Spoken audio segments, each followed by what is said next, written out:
페널티 세 가지 중에 하나님이 선택하라고 그러는 거예요.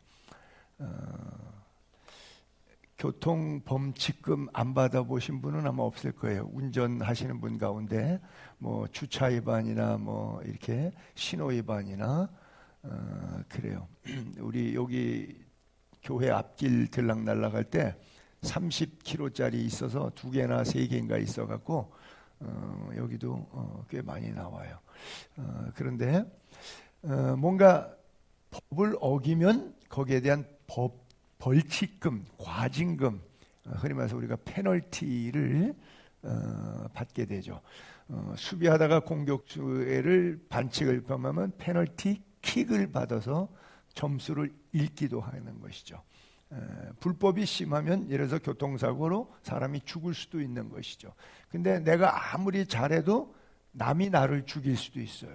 너무 억울한 거죠. 이런 일들은 빈번히 일어나는데 흡사 다윗이 잘못했는데 이스라엘 백성 7만 명이나 전염병으로 죽었어요. 이런 구절들은 성경 난해 구절이라 그래요. 이 이야기 하나님 왜 그렇게 하셔야만 하는가? 다윗 하나만 뗐지 하고 때려주면 되지. 다윗 왕 잘못을 백성들에게 7만 명이나 생명 페널티를 물게 하셨다. 이건 이해하기 쉽지 않은데 우리가 오늘 본문 가운데 21장 전체를 읽어야 되는데 부분만 읽었는데 1절은 이렇게 시작합니다. 사탄이 일어나서 대적하고 충동해서 다윗에게 교만한 마음을 줬다는 얘기예요. 이스라엘을 계수하게 했다 그랬어요. 여러분 이게 정답이면서 저도 그렇고 잘 안 되는 건데 뭐냐면 겸손한 인간은 안 넘어져요. 겸손한 인간은 넘어질 수 없어요. 왜? 넘어져 있으니까. 그냥 바닥에 엎드려 있거든요. 그러니까 바닥에 깔려 있는데 어떻게 넘어져요? 섰으니까 넘어진 거예요. 그렇죠? 누워 있는 사람이 어떻게 넘어져요? 그러니까 노인들 막 침대에 있으면 못 일어나게 하잖아요. 넘어질까봐 낙상주의 이렇게 해가지고 이게 영적으로 마찬가지예요.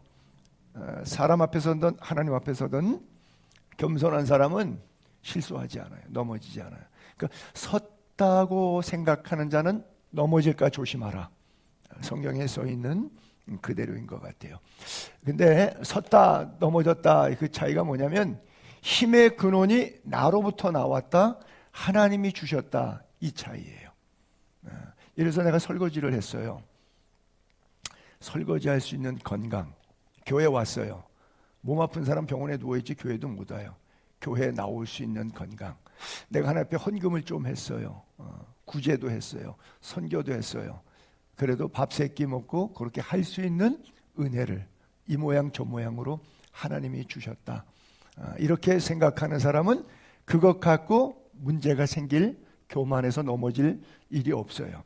근데 내가 했지라고 하는 순간 사탄이 아무리 나를 공격하려고 해도 그래 내가 그런 사람이야 라고 생각하는 순간 넘어지는 거지. 야 그런 소리 하지 마라. 사탄아 물러가라. 내가 워낙 비참하게 죽어도 아무 할 말 없는 죄인 괴수야. 하나님의 은혜로 사는 거야. 건강한 것도 물질도 이나마 사는 것도 하나님의 은혜야 라고 생각하면 사탄이 아무리 시비를 걸어서 짠지 걸어 나를 넘어뜨리려고 해도 넘어지질 않아요. 예, 엎어져 있으니까, 서 있지 않으니까. 영적으로 겸손한 사람, 하나님은 교만한 자를 물리치시고 겸손한 자를 가까이 하신다. 극악무도한 어떤 죄도 성경에 보니까 지은 죄를 용서하지 않는다는 단어는 없어요. 인간이 갖고 있는 모든 십계명이라든지 612가지의 율법에 저촉되는 모든 죄악들을 다 범해도 다 구원받고 다 용서받아요. 근데 성경에 이런 구절은 있어요. 겸손한 자에게 은혜를 베푸시고 교만한 자를 물리치시나니. 하나님은 교만에 대해서 인간식으로 표현해서 죄송한데 엘러지가 있어요. 엘러지 있으면 아지 하고 뭐 이렇게 속에서 거부해서 바깥으로 내보내는 반응을 엘러지라고 그래요. 그래서 피부에 어떤 것도 막 나오기도 하고 기관지에서 에어가 빠져나가기도 하고 이런 걸 알러지 현상이라 그러는 건데, 하나님은 알러지가 있는데 교만에 대한 알러지가 있어요. 왜? 선악과 손대지 말라 그랬는데 손댔거든요. 왜 손댔느냐? 왜 하나님 나보고 먹지 말라 그래? 하나님이 뭔데? 순종 안 하는 거예요. 네가 뭔데? 이렇게 되는 거예요. 이게 불순종 거역, 이게 뭐예요? 교만한 마음에서 오잖아요. 감히 나를 지신 진흙을 빚어놨어요. 그러면 진흙이, 그릇이 호리병도 나오고 넓적한 그릇도 나오고 네모다란 그릇도 나와요. 이 진흙이 내가 만들었는데 토기장인데 토기장이 보고 나 왜 이렇게 만들었어? 그러는 흙 보셨어요? 인간은 흙으로 만들었어요. 토기예요. 생긴 대로 살다가 죽는 거예요. 흙인데 이 흙이 나를 만드신 하나님한테 대드는 거예요. 네가 뭔데 왜 선악과 먹지 말라 그래? 이러는 거예요. 이게 바로 교만이에요. 그래서 하나님은 에덴 동산에서 당했어, 인간한테. 한번 당했어. 그래서 그 다음부터는 알러지가 생기셨어, 하나님은. 그래서 뭐 어떤 뭐 살인죄, 간음죄, 도둑질을 성경에 십계명에 하지 말라는 거 다 해도 다 용서받아. 근데 멀쩡한데 돈도 많고 사회 박애주의자라서 고아원 양론에 돈도 갖다 주고 말도 잘하고 지식도 많고 훌륭한 인간인데 하나님은 그 인간을 싫어해. 왜? 교만하다고. 그래서 겸손한 자에게 은혜를 더하시고 교만한 자를 물리치기 때문에 우리가 신앙생활 끝까지 잘할 수 있는 비결은 내 힘이 아니라 하나님의 힘으로 산다. 요거 하나만 딱 기억하면 견고하여 흔들리지 않을 수 있어요. 천하의 골리앗도 다윗이 물맷돌 차돌멩이 하나 감아갖고 쫙 던지니까 그냥 급소에 베키니까 골리앗이 키가 2m 70이거든요. 몸무게는 얼마나 되는지는 모르겠어요. 키는 몇 척이라고 성경에 나오니까 알겠는데 몸무게는 안 나오는데 아마도 200kg 정도 나가지 않았을까 모르겠는데 하니까 2m 70 정도에서 제 생각에는 200에서 250kg 정도는 나간 거구인 것 같아요.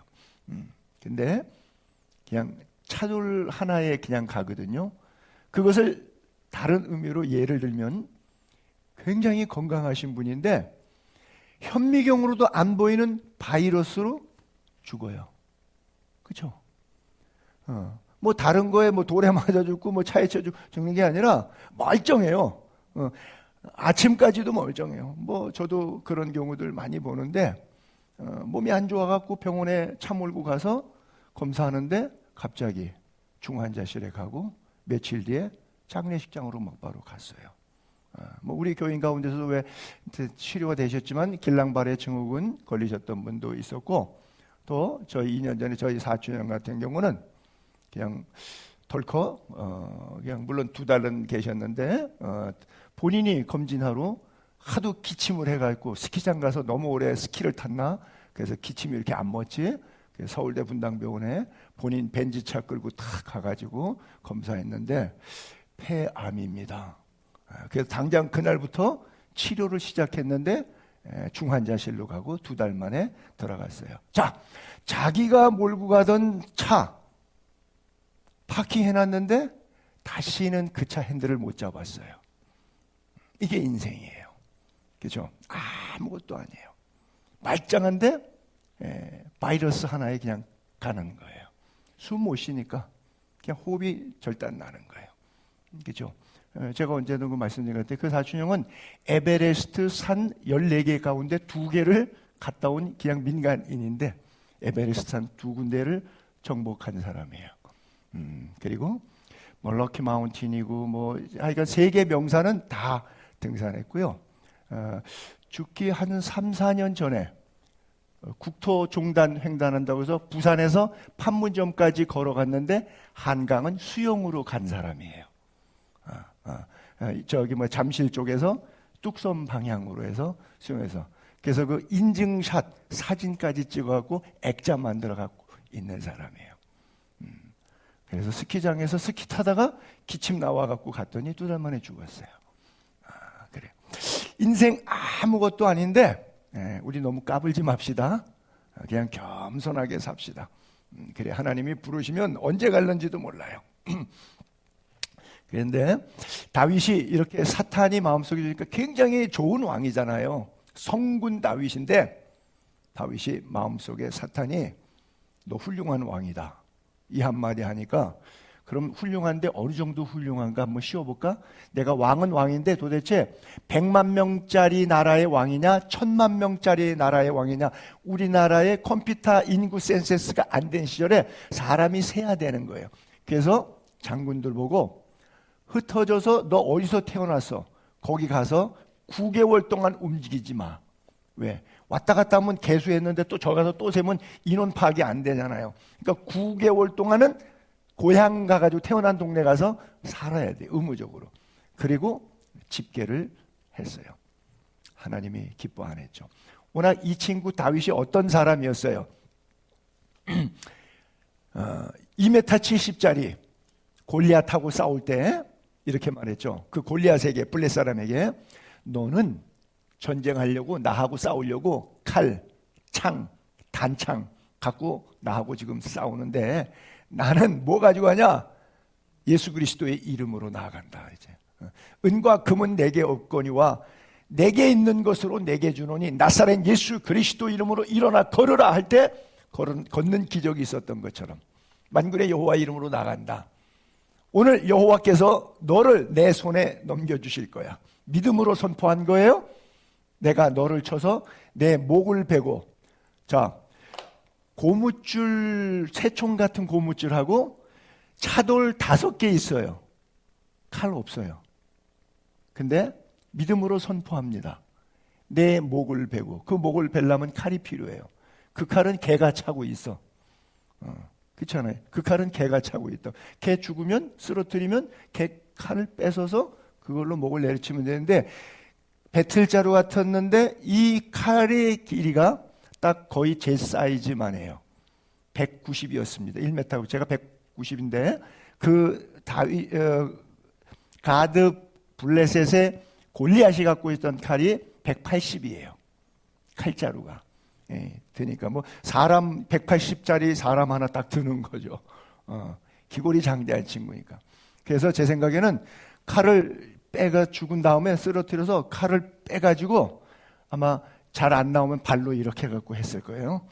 빼가지고 칼을 들고 그냥 놨을 것 같아. 뭐 그거를 뭐 내리치는 것도 아니고 두고 있다가 놓으니까 목이 그냥 갔을 것 같아. 그러니까 믿음으로 선포한 거예요. 칼이 없는데 목을 베게 되는 거예요. 칼 가지고 싸워야 목을 베지. 온 땅으로 이스라엘의 하나님이 계신 줄을 알게 하겠다. 그래요. 이렇게 멋있게 선포했던 사람이에요. 그러면서 했던 말이 여호와의 구원하심이 그 잘난 칼, 창 이걸로 전쟁 이기는 게 아니고 전쟁은 하나님이 결정한다. 그랬어요. 아니, 그러면 지금 인구 조사에서 군사력이 얼마나 있는지를 집계해내고 통계낼 필요가 있어요, 없어요? 저 믿음으로 계속 살면 돼요. 초창기 처음에 믿음이 이렇게 좋았어요. 근데 왕되고 세월 지나고 배부르니까 등 따스우니까 슥 교만이 들어오는데 사탄이 너 훌륭해, 너 훌륭해, 너 괜찮은 놈이네. 남자만 얘기하지 여자한테 괜찮은 애 말할 수는 없잖아요. 왜 헛소리 하느냐? 오후 시간엔 식후에는 졸릴까 봐. 이렇게 멋쟁인데 그냥 넘어지는 거예요. 그래서 나도 끝까지 겸손해야 되겠다 생각해야지. 하시라도 방심하면 사탄이 훅 치고 들어와서 내 마음속에 목사님에 대해서 섭섭함도 느끼게 만들고 같이 신앙생활 이쁘게 잘했던 동료 집사 권사 사이에도 섭섭한 마음 확 집어넣고 그래서 갑자기 미움이 생기게 만들고 이렇게 해서 사탄이 자꾸 못된 짓을 우리 마음속에 하는데 내가 하는 에고이즘 때문에 이런 현상이 오는 거예요. 그래서 나 할 때마다 나는 죄인에 불과하지. 그리고 스스로 겸손하게 겸비하면 돼요. 또 사울 왕의 낯을 피해서 17살 때부터 30살에 왕이 오를 때까지 약 13년 가까이 피난당하잖아. 피난 돌아다녔잖아요. 그때 지은 시가 이거예요. 나의 힘이신 여호와여, 내가 주를 사랑합니다. 하나님은 어떤 하나님이요? 나의 반석, 나의 요새, 나를 건지시는 하나님, 또 내 피할 바위, 나의 방패, 구원의 뿔, 상급이란 말이에요. 그리고 나의 산성이시로다. 복음성가도 이거 가사를 패러디해서 부르잖아요. 바로 골리앗 앞에서도 어떤 표현을 했고, 사울 왕을 피해 도망 다니면서도 참 억울한 피난살이 속에서도 하나님을 사랑했어요. 그랬는데 왜 그 모양으로 전락되냐고요. 참 아쉬워요. 그렇죠? 목사들이 신학교 가면 배우는 과목 가운데 목회학이라는 과목인데, 목회학 교수가 박재호 목사님이라고 하는 분한테 배웠는데, 그분이 우리 아버님하고 신학교 동기예요. 그래서 그분이 목회학을 가르칠 때 제가 공부를 했는데, 그 박지호 목사님이라는 분이 브라질에 한 1500명 모이는 세소만교회 담임 목사로 가셔서 브라질에서 목회해서 나보고 오라 그래서 내가 그 교회 가서 집회도 했는데, 그분이 엄청난 일을 했어요. 우리 집사람을 나한테 중매했어요. 그래서 부부싸움 하면 그 인간이 싫고, 행복하게 잘 살면 그 인간이 고맙고, 주무시지 말라고 별 얘기를 다 해요. 목회학 시간에 이런 거를 배워요. 뭘 배우냐 하면, 목사가 되기 전에 인간이 되어라. 그리고 목사는 3가지를 평생 조심해야 돼. 첫째, 여자 조심, 이성. 둘째, 돈 조심. 교회 돈 횡령해 먹지 마라. 배임 횡령하지 마라. 그 다음에 명예, 뭐 지방회장 한다, 총회장 한다, 노회장 한다, 감찰장 한다, 무슨 회장 한다. 그래갖고 목회는 안 하고 쓸데없이 회의한다고 밖에 돌아다니면서 커피숍에 앉아서 성경 안 읽고 기도도 안 하고 자빠져 노는 그런 목사 되지 말으라고. 그건 나의 얘기네.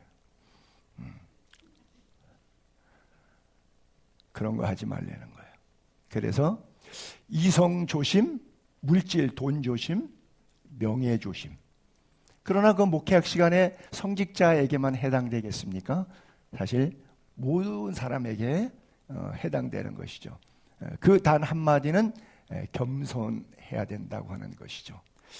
그런데 다윗은 이 문제를 제가 한번 대입을 해봤는데, 돈 문제는 안 넘어졌는데 이성 문제와 명예 문제는, 오늘 본문의 이야기는 명예 문제에 넘어진 거예요.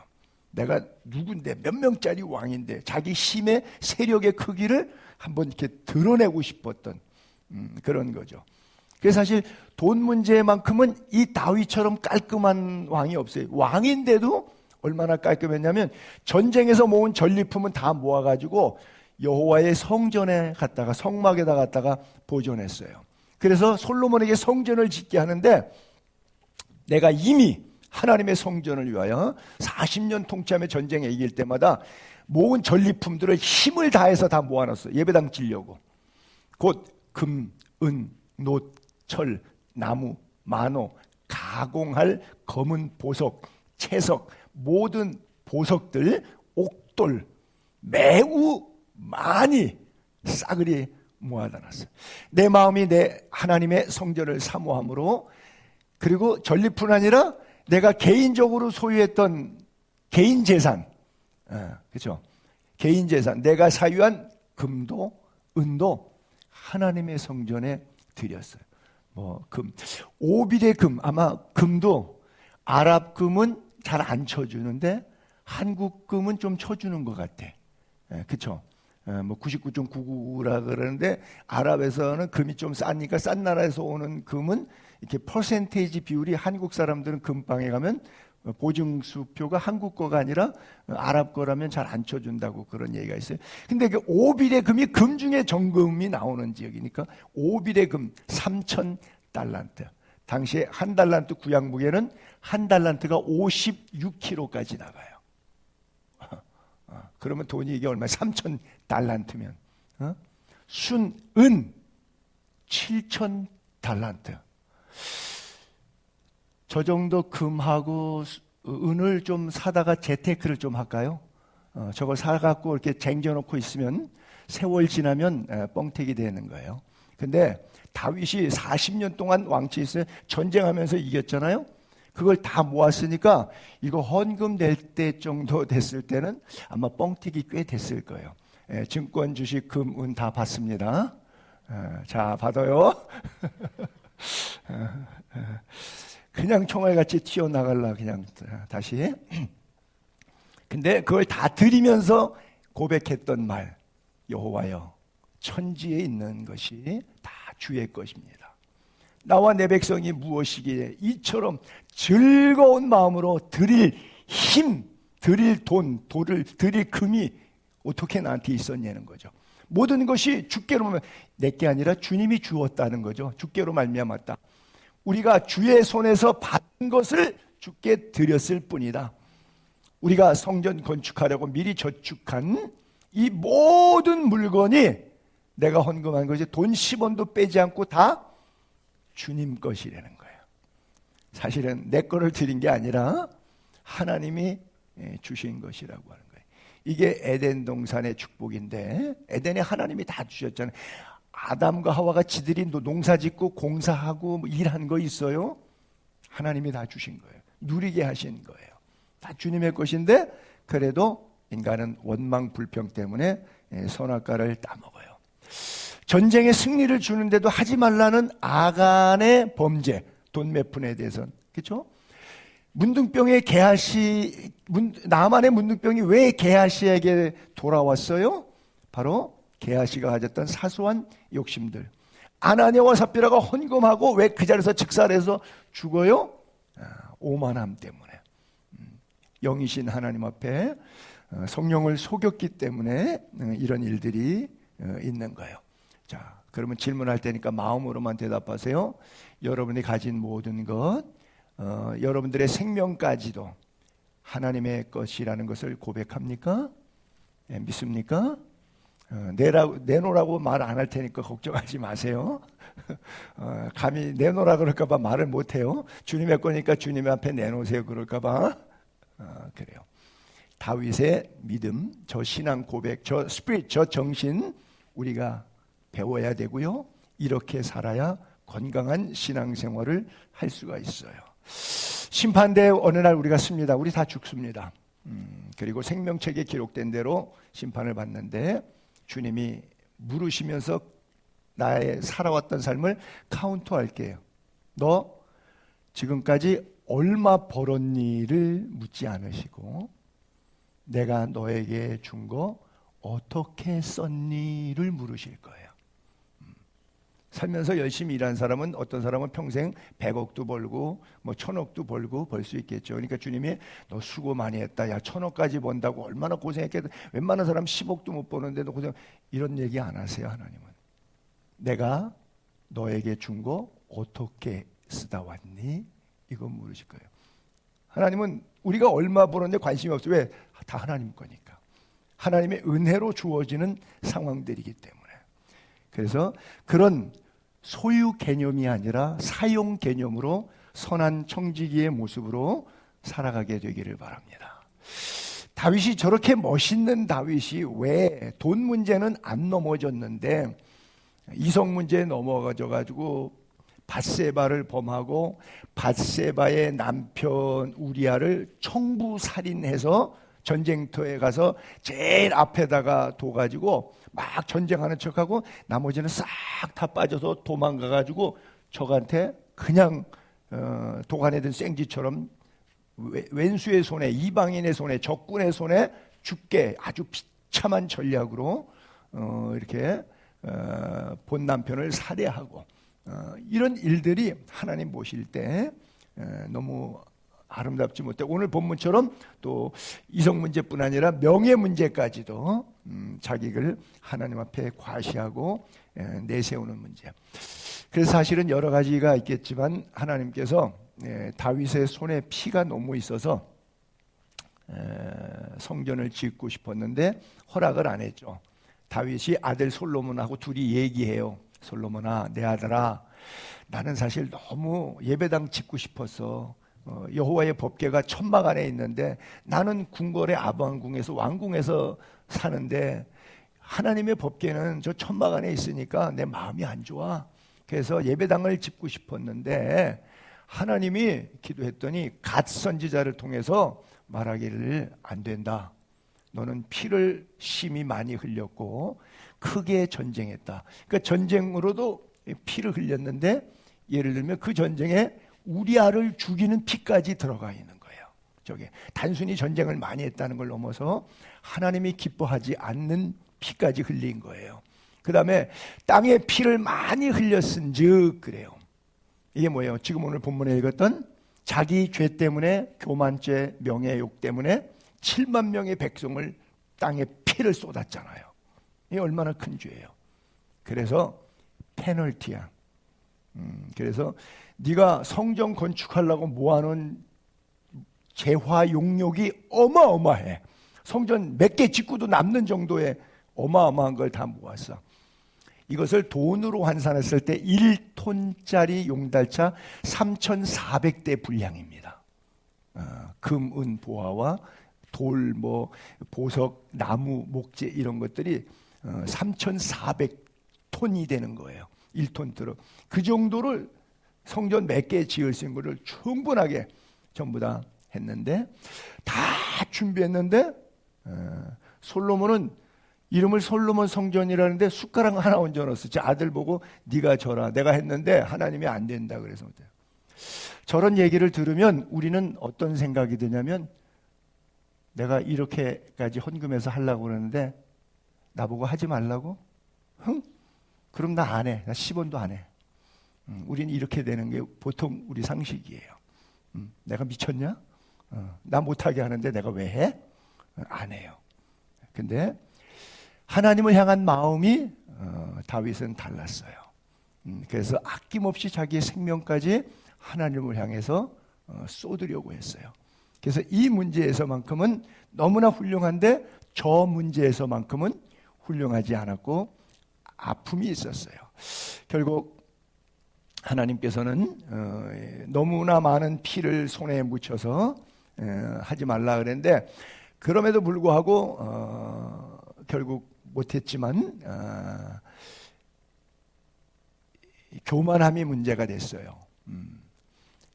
역대상 21장에 보게 되면 다윗이 부하에게 명령해서 계수하고 수요를 알게 해서 돌아와라. 그랬더니 총사령관이 요압 장군이 뭐라 그랬냐면 여호와께서 백성을 지금보다 100배나 더 하시길 원합니다. 그 권력이 이거보다 더 100배 더 많게 하시길 원합니다. 그런데 이거 왜 합니까? 이거 왜 합니까? 이거 하지 마십시오. 이 백성이 다 주의 종들 아닙니까? 다 주의 종들인데 왜 이런 거 하십니까?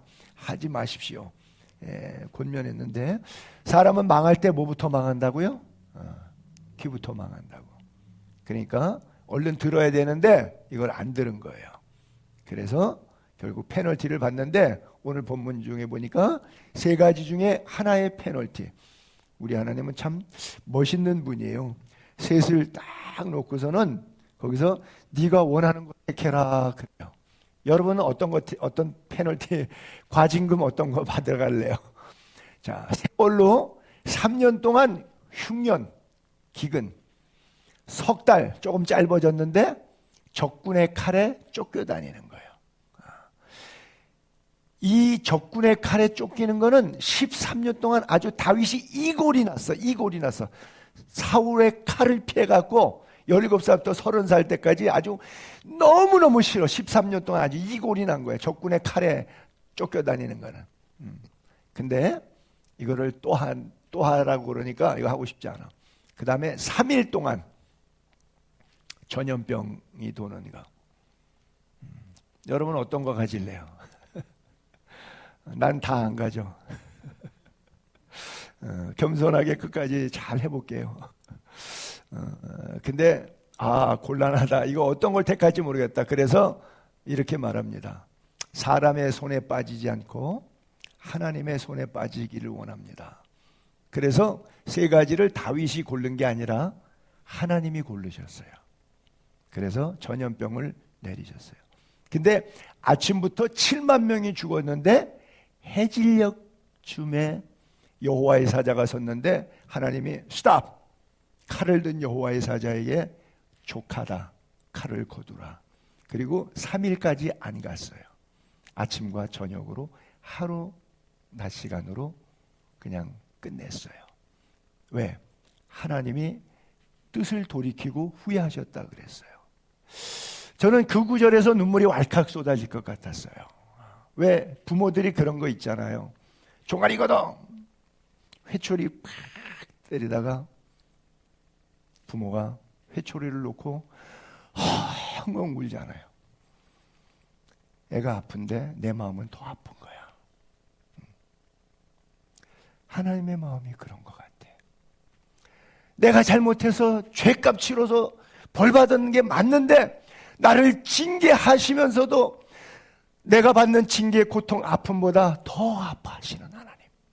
그리고 그 징계를 완벽하게 징계하지 아니하시고 징계를 하다가 도중에 거두시고 사랑으로 감싸시는 하나님, 용서하시는 하나님. 우리가 이 구절을 쫙 읽으면요, 아라우나의 타작마당에서 번제드려서 하나님의 불이 내서 받으신 걸로 되어 있는데, 그것은 징계가, 그것 번제를 드려서 징계가 끝난 게 아니고 하루 만에 하나님이 후회하시고 손 멈춰, 그리고 족하다, 이제 그만하라 멈추고, 그리고 다윗에게 가서 너 날 위하여 예배 한번 제대로 드려다오, 번제해봐. 그래서 가서 말씀대로 번제받은 거예요. 이미 용서함 받고 용서받은 것에 감격을 예배한 거예요. 예배는 바로 그거예요. 아버지의 마음, 아버지의 마음. 돌아온 탕자를 가슴에 끌어안고 손에 가락지를 입히고 새 옷을 입히고 복음에 예배한 신을 신기고 온 마을 사람 불러 송아지 잡아서 잔치하시는 아버지의 마음. 우리 하나님 마음은 그런 마음이에요. 내가 어떤 상황 속에 노출되어 있고 어떤 죄악 가운데 파멸의 길을 가고 있다고 할지라도 사랑의 주님이 내 인생 가운데 찾아오셔서 오늘 또 나를 가슴으로 끌어안고 진노와 아픔과 고통 속에 있을 때 또 끌어안으시고 내가 너를 사랑한다. 오늘날 내가 너를 낳았도다. 그리고 너는 나의 자녀라. 이제는 널 종이 아니라 나의 자녀라. 그리고 우리를 부르시는 하나님.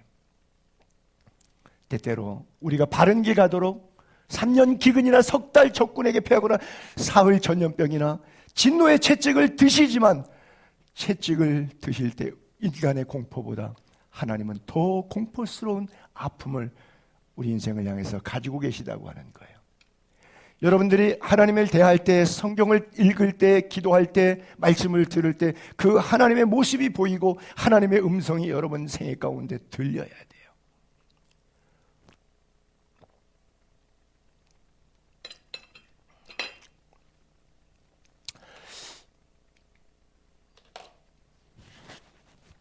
성경에 예레미야 선지자를 통해서 계속 말씀해 보게 되면 칼, 기근, 전염병, 지금 아까 세 가지 페널티였는데 전쟁 칼이죠.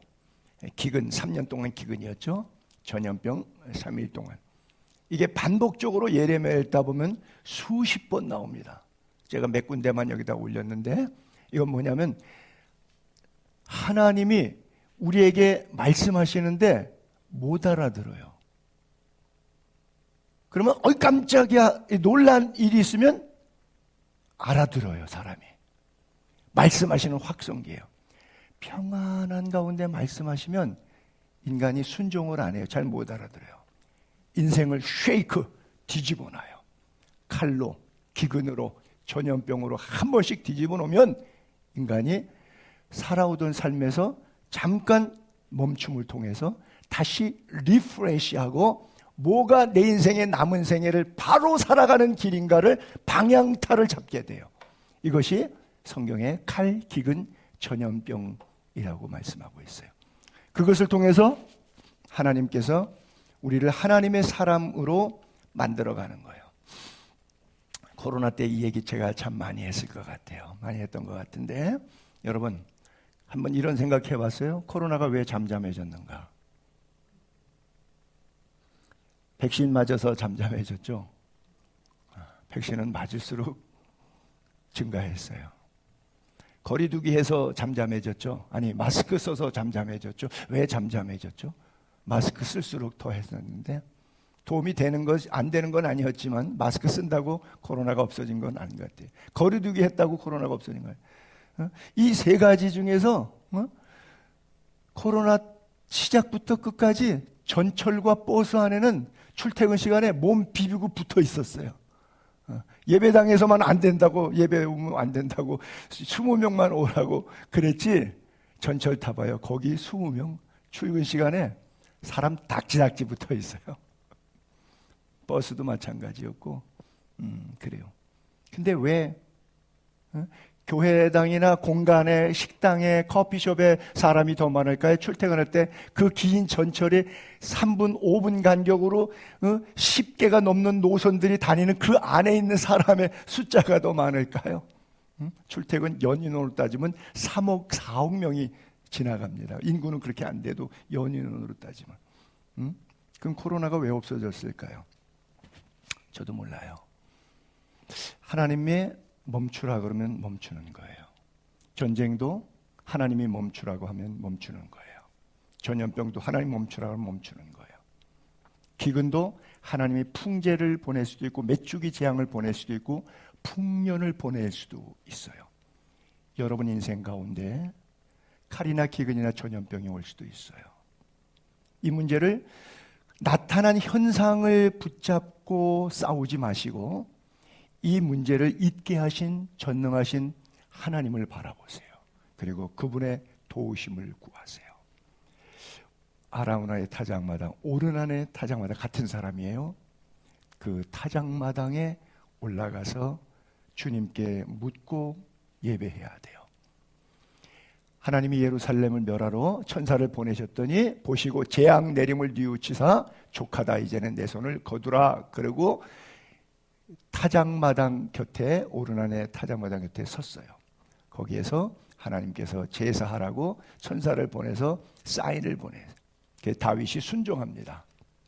제단 쌓고 제물을 올려놓고 불태워서 번제와 화목제를 드립니다. 그랬더니 하늘에서부터 번제단 위에 불이 나와요. 보통 제사할 때는 불을 가져가요. 칼, 횃불 들고 가서 제사 드리는데 이날은 하나님이 제사를 직접 집례하셨어요. 그리고 다윗은 순종만 했어요. 우리가 신앙생활하면서 내가 할 몫과 하나님이 하실 일이 있어요. 하나님께 무조건 맡기는 건 아니고 내가 할 몫은 해야 돼요. 그래서 저기서 나오진 않지만 계속 읽으면은 그가 돈을 들여서 삽니다. 이 오르난이 임금님 쓰십시오. 그랬어요. 아니다. 값없이는 내가 제사하지 않겠다. 그래서 돈을 지불하고 저 제사를 드리는데 하나님께서 좀 이 그림은 유치한데 그냥 상상을 동원시킬게요. 저는 이런 거를 굉장히 유치하고 좋아 안 하는데도 불구하고 우리 교인들의 수준에 맞추느라고 이런 거 쓰는 거 아시죠? 잠이 다 깬다. 그래서 하나님께서 직접 사람이 성냥불을 긋지 않고 제단에서 불이 올라왔는데 이런 것은 엘리야 때도 있었죠. 여호와여 응답하옵소서, 갈멜사서 응답하옵소서, 이 백성이 주 여호와는 하나님이신 것과 주는 그들의 마음을 되돌이키심을 알게 하옵소서 하며 이에 여호와의 불이 내렸죠. 그래서 번제물도 나무도 돌과 흙을 태우고 주변 또랑에 있던 물까지 불 화력으로 물기를 싹 말라서 흙바닥이 새까맣게 제주도 돌처럼 만들어 버렸죠. 그 불. 기드온 때도 마찬가지로요. 하나님의 사자가 기드온에게 부탁했죠. 고기와 무게봉을 가져다 바위에 놓고 국을 그 위에다가 부어라. 그대로 했더니 여호와의 사자가 손에 잡은 지팡이 끝을 내밀었더니 고기와 무교병이 불이 어디서 나왔냐? 바위에서 그냥 나왔어요. 그래서 고기와 무교병을 살랐어요. 기드온이 이름을 여호와 샬롬, 진정한 평화는 항복할 때에 있어요. 내가 버티는 한, 내가 하나님 앞에 반역하고 불순종하는 한 마음의 평화는 없어요. 그래서 여호와 샬롬은 하나님의 뜻에 맡길 때, 하나님의 손에 빠질 때, 다윗이 사람의 손에 빠지지 않고 하나님의 손에 빠지기를 원합니다. 그래요. 결국 사건은 종결됐고 그 타작마당에서 하나님께서 불로 응답하셨어요. 그리고는 다윗이 솔로몬 아들에게 성전을 지어야 되는데 여기다가 지어라 그랬어요. 그래서 역대하로 넘어가면 솔로몬이 예루살렘 모리아산에다가 여호와의 전을 건축했는데 그 장소는 아버지 다윗과 하나님께서 만나서 예배가 이루어졌던 장소, 여부스 사람 오르난이라고 하는 이름의 사람의 타작마당에 다윗이 정한 곳이라 그랬어요. 그래서 타작마당 얘기할 때 우리가 예수님께서 마태복음 3장에 보게 되면 손에 키를 들고 자기의 타작마당을 정하게 하사 알곡은 모아 곳간에 죽정이는 꺼지지 않는 불에, 즉 천국과 지옥의 결정체가 타작마당이 갖고 있는 상징적인 메시지예요. 타작마당 뭐 그림으로 잠깐 이렇게 보면 이런 걸 타작마당이라 그러죠. 네, 타작마당. 저는 이 그림을 띄우면서 이런 얘기를 하고 싶었어요. 두들겨 패죠.